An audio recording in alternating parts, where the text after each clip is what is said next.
Une fois que vous avez fini votre rendu et que vous êtes content du résultat, vous dites super, je vais enregistrer mon image. Donc soit vous avez défini dans les paramètres de rendu que ici dans les paramètres de sortie de rendu dans l'onglet commun, vous avez défini donc l'endroit où va s'enregistrer votre image, soit sinon comme dans la fenêtre de rendu basique de 3ds Max, vous avez une petite disquette qui va vous permettre d'aller enregistrer le rendu directement ici dans votre fenêtre. Donc j'enregistre et ensuite je vais dans Photoshop et j'ouvre mon image. Seulement, lorsque j'arrive dans Photoshop, voilà le résultat de mon rendu. Je n'ai absolument pas le même respect des couleurs que ce que j'avais défini, et du coup, ça peut être un problème pour la plupart d'entre vous. Donc ça, c'est le genre de résultat qui risque de vous poser problème si, par exemple, vous faites des rendus sans prendre en compte des paramètres de prise en compte du gamma et des paramètres de ce que l'on appelle le linear workflow. Donc c'est un truc un petit peu complexe à expliquer comme ceci. Je vais juste vous montrer quelques techniques pour justement avoir quelque chose qui correspondra entre ce que vous avez au rendu normalement et ce que vous aurez du coup en image finale.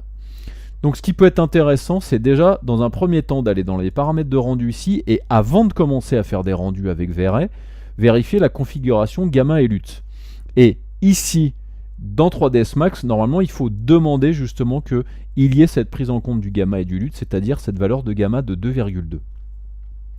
Une fois que vous avez fait ça, ça ne va normalement pas changer grand-chose à mon rendu. Là, si je fais un rendu, je vais avoir basiquement la même chose que ce que j'avais tout à l'heure. Donc j'arrête mon rendu. Donc c'est exactement la même image que ça. Mais tout à l'heure, je vous ai montré que dans les paramètres de V-Ray, vous aviez ici une option qui s'appelle le color mapping. Et je ne suis absolument pas allé dans les paramètres. Parce que pour l'instant, ce que je vous expliquais, c'était les différentes petites options qui étaient dans V-Ray. Mais dès lors que vous voulez respecter le profil colorimétrique d'un bout à l'autre de la chaîne de la création de votre image 3D, malheureusement, il va falloir dans V-Ray justement prendre conscience que ce color mapping est important. Donc quand vous êtes dans le paramètre par défaut, vous n'allez pas avoir accès aux paramètres qui vont être importants. Donc vous allez passer en Advanced, voire même en Expert.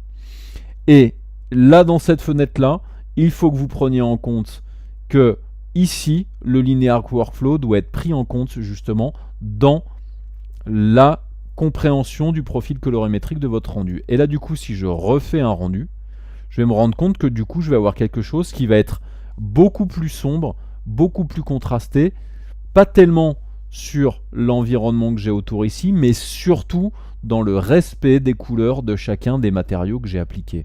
Et tout à l'heure, ça n'était pas forcément flagrant sur les matériaux puisque j'avais les visualisations des matériaux qui n'étaient pas forcément mis à jour dans l'éditeur de matériaux. Mais clairement, la couleur que j'avais choisie au départ, c'était un orange qui se rapprochait plus de ça que de ce que j'avais au rendu qui ressemblait plus à du jaune. Donc là, il y a un respect des couleurs qu'il n'y avait pas dans mon image finale. Et ça, c'est beaucoup plus correspondant à ce que normalement je devrais avoir dans mon rendu. En règle générale, ces problèmes de couleurs s'appliquent aux couleurs diffuses, à la prise en compte justement des textures aussi qui sont dans les couleurs diffuses, et ça peut vous poser des problèmes la plupart du temps sur vos rendus. Donc là on est dans un respect justement de l'image. Donc maintenant si j'enregistre mon image, donc je vais l'appeler en tant que rendu PNG 2, je fais OK, je retourne dans Photoshop, là je vais faire ouvrir mon rendu PNG 2, et là quand je fais ça, vous voyez la différence que nous avons entre celui-là qui était beaucoup plus sombre et celui-là qui respecte peut-être un petit peu plus les couleurs du matériau par défaut et l'éclairage. Là on était vraiment dans un truc qui était beaucoup trop sombre, là on est dans quelque chose de tout à fait correct. Vous voyez dans les ombres on a à nouveau quelque chose qui est un petit peu plus clair et un petit peu plus réaliste. Donc ça c'est à vous de faire super attention quand vous allez commencer vos scènes.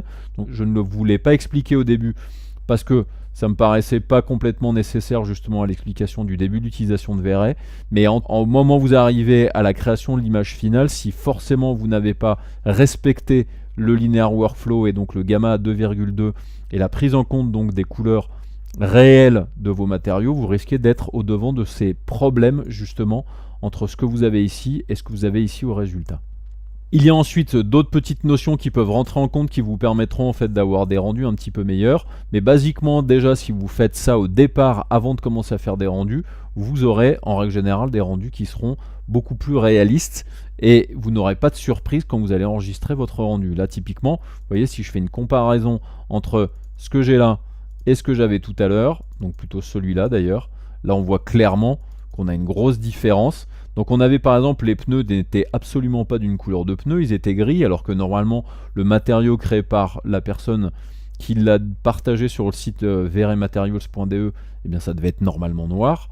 Et le matériau spécifique aussi à la carrosserie, là ici, correspond plus à l'orange que j'avais décidé de choisir.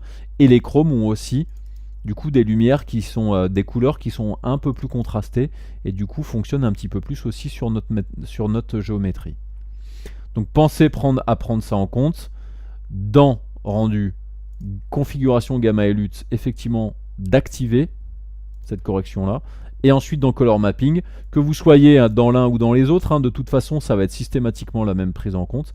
C'est demander justement d'activer le Linear Workflow. Et là normalement vous devriez avoir moins de problèmes.